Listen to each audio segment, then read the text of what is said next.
Hey everyone, Spirited Drop from the back of a taxi, and I wanted to talk with you again today about spiritual grifters. So, you know, in my world I see a lot of it. I think probably because my algorithms are attuned to spiritual type content, because that's the world that I operate in. But I wanted to share with you an example that I had only recently, which had so many red flags in it and a lot of really great learning and a good reminder for me. So I received a WhatsApp message from a fellow who I didn't know. Very, very polite. He introduced himself. He called me Ms. Van der Velde, which is quite typical of the etiquette here in Asia, which I really like. Not too familiar to start.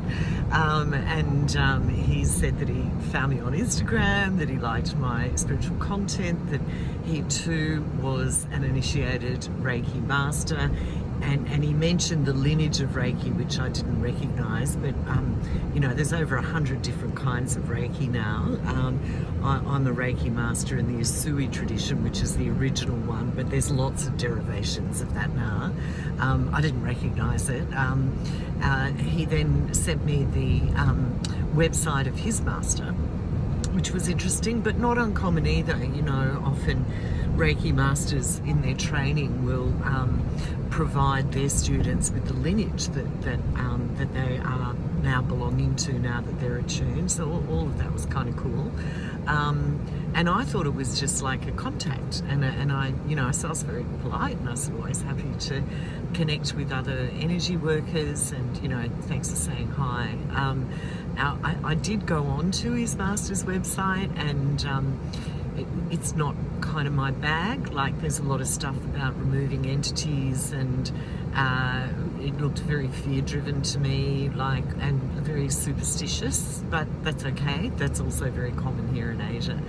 And then I get a message back with 2 photographs of this fellow holding his certificate in what looked like a really dingy, low-light bedroom, which was a little weird. Like, I found that was starting to get weird, so I was sort of pinging, and I thought, why are you waving around his certificates? Like, he obviously felt like he needed to validate himself to me, or prove that he has a piece of paper which proves something.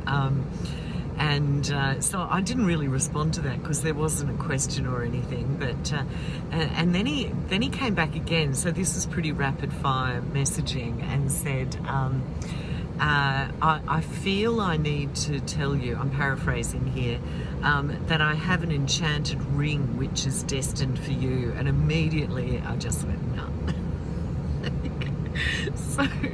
So he sent me the photo of this, like, really, really shitty, like, stainless steel ring that you can get off Amazon for like $2, and which he had done the enchantment because he's now master level within this lineage of this teacher, and it was like he said it's for $2,000.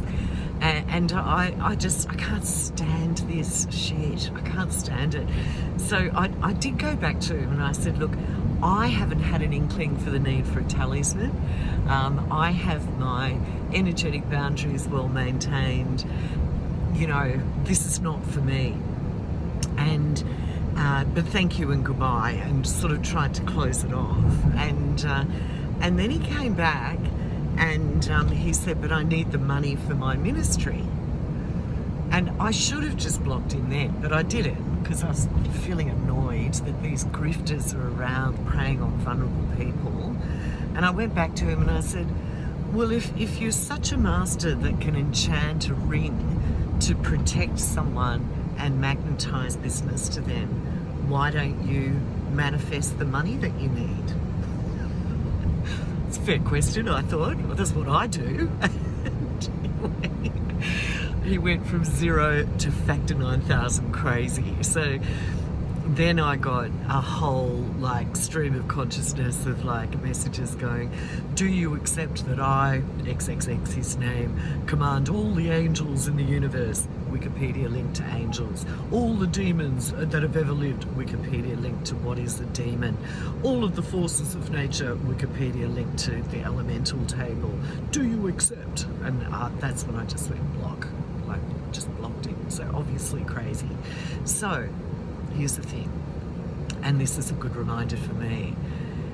If you within your inner inquiry are not having a leaning at all towards seeking guidance, having a talisman, any kind of spellcraft, if it's not coming into you at all within your own inner inquiry and someone is pushing it at you and saying your ancestors have told you you need this, no. Spirit doesn't work like that. Spirit is way more elegant, way more poetic, and works in patterns of synchronicities. So that would be number one. Number two, in my observation, if you've got someone who is overstressing their qualifications, sending proof of their qualifications, something just is not right there. Like, because we are known by our deeds, and I don't think anyone's seen my Reiki certificates. I don't even know where they are. So that would be another one. And then, of course, if they go crazy and start making claims about commanding all the angels and demons and the elemental forces in the universe, that's a hard no. So if anyone else out there has received a very polite starter message with someone who's trying to flog them a cheap Amazon ring for $2,000 because it's enchanted, my suggestion would just say no, and go into your own practice and meditate and ask Spirit to reveal the highest guidance for you, because it always comes. It always comes. Okay, that's my spiritual grifting whinge for this week. I haven't done one in a while. It does feel good to lay it all out. All right, everyone, I hope that's got you thinking. Bye.